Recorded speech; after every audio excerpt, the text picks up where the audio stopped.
Hello বন্ধুরা, giving মেথে আমি প্রিয়াঙ্কা আবারই চলে এলাম তোমাদেরকে 26 নম্বর পেজে যে অঙ্কগুলো আছে সেগুলো। আশা করি তোমাদের আমার ভিডিও ভালো লাগে। যদি ভালো লেগে থাকে তাহলে একটা লাইক, কমেন্ট আর শেয়ার করে দেবে, ঠিক আছে? তো চলো 9 নম্বর অঙ্কটা কী আছে দেখি। কী আছে? দিন আছে, মাস আছে, বছর আছে। তো চলো এগুলোকে আমরা যোগ করি। প্রথমে এগুলো আমরা যোগ করে নেব। তাহলে 20 দিন আর 11 দিন কত হবে? 31 দিন, ঠিক আছে? তাহলে মাস হবে কত? 11 মাস। এখানে কত হবে? 5 বছর, ঠিক আছে? তারপরে চল কি আছে? 5 বছর যেমন আছে তেমনই হবে, 11 মাস যেমন আছে তেমন থাকবে। শুধু 30 দিনটাকে আমরা ভেঙে ভেঙে লিখবো, মানে 30 যুক্ত 1 দিন লিখব, ঠিক আছে? তাহলে 5 বছর যেমন আছে তেমনই লিখলাম, 11 মাস যেমন আছে ঠিক তেমনই করলাম। 30 এই যে যেমন আমরা জানি যে 30 দিনে হয় 1 মাস, তো এই 30 দিনটাকে আমরা 1 মাসও লিখতে পারি, ঠিক আছে? যেহেতু 30 দিনে হয় 1 মাস, তাহলে এখানে 1 লিখলাম আর এই হচ্ছে 1 দিন।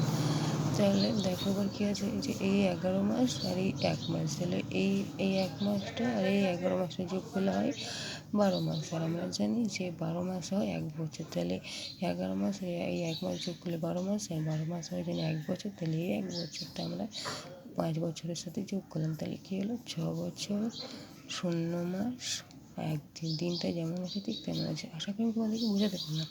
দেখো 11 মাস যেমন আছে তেমনই আছে, আর আমরা জানি 30 দিন হয় 1 মাস, তাহলে 30 দিনের বদলে আমি এখানে 1 লিখলাম, ঠিক আছে? যেহেতু 30 দিন 1 মাস, আর এই 11 এই 1 আর 1 যোগ করলে হয় 12, তাহলে কী হলো? 12 মাস। তাহলে 12 মাস হয় জানি আমরা 1 বছর, তাহলে সেই 12 মাসটা এই 12 মাসটা এই 5 বছরের সাথে যোগ করলাম, তাহলে কত হলো? 6 বছর। আর এখানে আর কোনো মাস নেই, তাহলে 0 মাস 1 দিন, ঠিক আছে? আশা করি আমি তোমাদেরকে বোঝাতে পারলাম। তো চলো কী আছে 10 নম্বর অঙ্কটা দেখি। দিনগুলো যোগ করলে হয় 52 দিন, মাসগুলো যোগ করলে হয় তোমার কত? 14 মাস, বছরগুলো যোগ করলে হয় তোমার 16 বছর, ঠিক আছে? তো 16 বছর যেমন আছে ঠিক তেমন আছে। এবার চলো মাসগুলোকে ভাগ করি। দেখেছো 12 মাস, আর 12 মাস যুক্ত 2, আর এখানে হবে 30 যুক্ত 22, ঠিক আছে? মানে ভেঙে ভেঙে লিখলাম, যেহেতু 30 দিন হয় 52 দিন হয় না, 30 দিন হয় আর 14 মাস হয় না, 12 মাস হয়, তাই ভেঙে ভেঙে লিখে দিলাম। তাহলে আমরা জানি যে 12 মাস, আর এখানে যদি আমরা ভেঙে দিলাম, তাহলে 12 মাসে জানি আমরা 1 বছর, তাহলে এই মাসটা এই 12 মাসটা এই 16 সাথে যোগ হবে, 16 বছর আছে, তাহলে কত হবে? 17 বছর।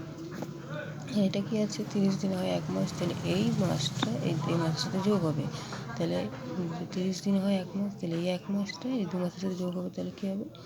3 মাস, আর এই 22 দিনটা হবে 22 দিন, ঠিক আছে? আশা করি বোঝাতে পারলাম। তো চলো 11 নম্বর অঙ্কটা কী আছে দেখি। তো ঠিক দেখো, দিনগুলোকে আমরা যোগ করবো, হবে 8 আর 2 যোগ করলে হয় 10, 10 সালে 0, 1 2 4 50 দিন, ঠিক আছে? 50 দিন। আর কী আছে এখানে? মাসগুলো কী আছে? 10, তাহলে হবে 17 মাস। আর এখানে আছে 8 আর 6 আছে, আর 14 মাস, 14 বছর, সরি, ঠিক আছে? 14 বছর। চলো তাহলে আবার আমরা কী করবো? বছরটা যেমন আছে তেমনই থাকবে, 14 বছর। মাসগুলোকে আমরা ভেঙে নেব, তাহলে লিখবো 12 মাস, তাহলে 12 পর 17 কী হবে? 12 13 14 15 16 17, 5 মাস। আর 50 দিন তো হয় না, তাহলে হবে 30 দিন, আর হবে 20 দিন, ঠিক আছে? তাহলে আবার দেখো 12 মাসে জানি আমার 1 বছর হয়, তাহলে এই 12 মাসটা এই বছরের সঙ্গে যোগ হয়ে যাবে, তাহলে কী হবে? 15 বছর, 15 বছর। আর এখানে দেখো যে 5 মাস আছে, তাহলে আমরা জানি 30 দিন হয় 1 মাস, তাহলে এই 1 মাসটা এই 5 মাসের সাথে যোগ হয়ে যাবে, তাহলে কী হবে? 6 মাস। আর 20 দিনটা যেমন আছে তেমনই থাকবে, 20 দিন। আশা করি তোমরা বুঝতে পারলে। তাহলে তোমরা 12 নম্বর অঙ্কটা নিজেরাই করতে পারবে, না করতে পারলে আমি তোমাদেরকে আবার দেখিয়ে দেবো, ঠিক আছে?